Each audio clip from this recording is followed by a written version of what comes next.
bienvenue pour une nouvelle navigation à bord de Voilier, le podcast des passionnés de voile.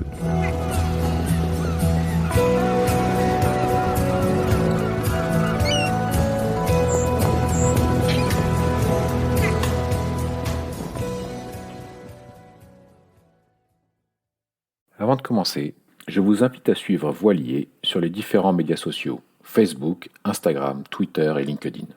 Vous y trouverez des citations et des fun facts liés au monde de la mer. Également, n'hésitez pas à liker et commenter ce podcast sur vos plateformes d'écoute favorites et sur voilier.com, voixli2es.com. Merci de noter également que cet espace est disponible pour promouvoir toute activité, produit, compte en relation avec le domaine de la voile et des voiliers.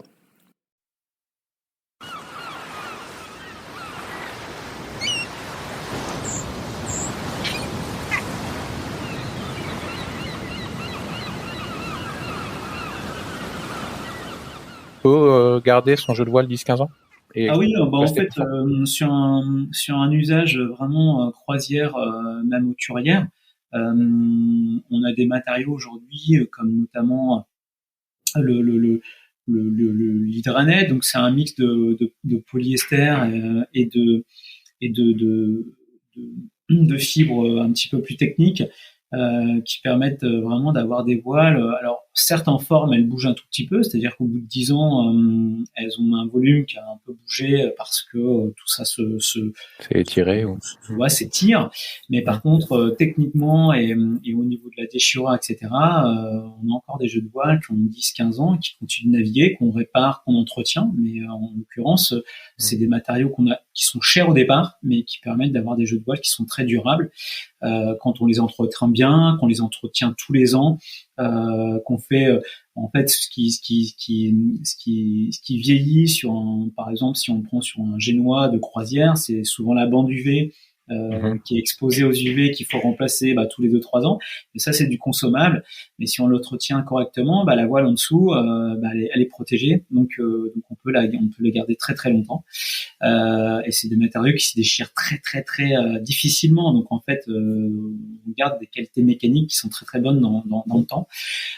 Et après, sur des matériaux plus techniques comme des laminés ou de la membrane qu'on utilise pour la course, là c'est un peu du jetable en fait, parce que c'est des produits qui sont souvent très légers par rapport à ce qu'on doit faire avec. Donc cette légèreté fait que les voiles deviennent assez vite obsolètes, et la complexité de ces matériaux-là, c'est que tout est collé avec des superpositions de couches dans un laminateur avec de la colle.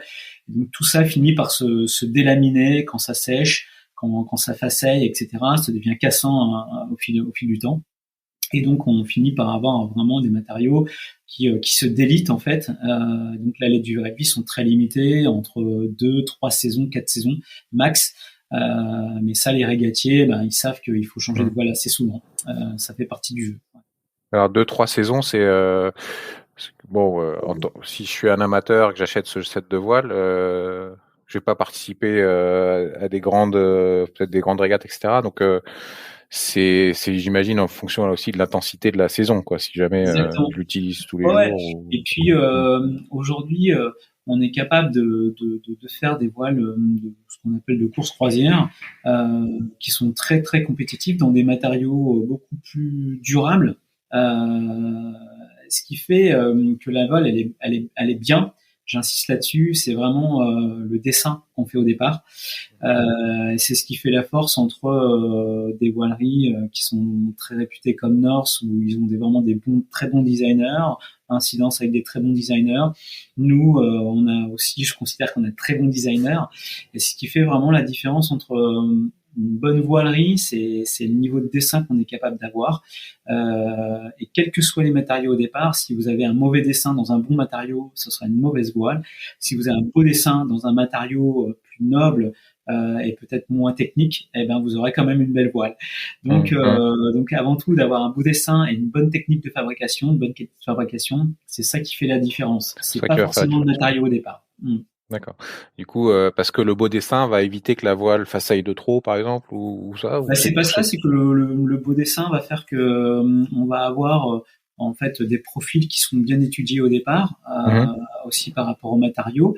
Et donc on va, par exemple, une voile en polyester, on va la dessiner avec des volumes qui sont quand même assez avancés au départ, parce qu'on sait que le vieillissement va faire que le volume recule. Donc si on dessine déjà un dessin avec des volumes reculés à la base, on sait que dans le temps ça va être une catastrophe. La voile sera pas performante. Donc voilà, tout ça c'est un peu étudié par rapport au programme, par rapport au mât du bateau aussi et sa souplesse. Voilà, si on a un mât souple, on va travailler la voile un tout petit peu différemment qu'un mât raide. Donc avant tout, c'est le dessin qui va faire qu'au départ la voile elle va être performante. Et c'est vrai que bon, voilà, si on parle de la voile au bout de 5 ans, entre une membrane bien dessinée et une voile en polyester bien dessinée, évidemment la voile en polyester sera moins performante puisque le matériau est moins technique. Mais sur les 3-4 premières années, on verra pas beaucoup de différence.